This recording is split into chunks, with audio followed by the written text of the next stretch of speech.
மாணவர் விடுதிகளுக்கு சமூக நீதி விடுதி என பெயர் மாற்றம் மட்டும் செய்வதால் என்ன பயன் விளைந்துவிடப் போகிறது என மருத்துவர் ராமதாஸ் கேள்வி எழுப்பியுள்ளார்.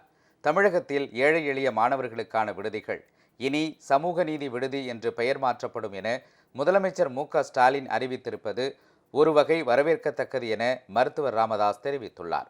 என்றாலும் பெயர் மட்டும் மாற்றுவதால் என்ன பயன் விளையப் போகிறது என்ற கேள்வியும் எழுகிறது. பெயர்களை மட்டும் மாற்றுவதால் பெரிய மாற்றம் ஏதும் நடந்துவிடாது. நீதியரசர் சந்துரு அளித்த அறிக்கையின்படி பள்ளி கல்லூரிகளில் சாதி பெயர்கள் இருக்கக்கூடாது என்ற பரிந்துரையை ஏற்று இந்த அறிவிப்பை முதலமைச்சர் வெளியிட்டிருக்கிறார்.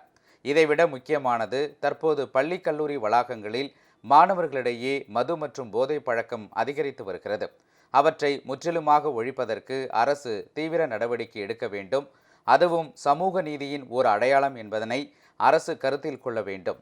சமூகத்தில் மாணவர்கள் கல்வி கற்று வாழ்க்கையில் முன்னேறும் நோக்கில் படிப்பில் கவனம் செலுத்த போதிய அவகாசம் கிடைப்பதற்காக தங்கும் விடுதிகள் அமைந்துள்ளன.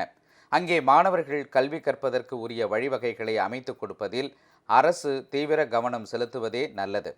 பெயர் மாற்றத்தோடு நின்றுவிட்டால் பலன் இல்லை என மருத்துவர் ராமதாஸ் தெரிவித்துள்ளார்.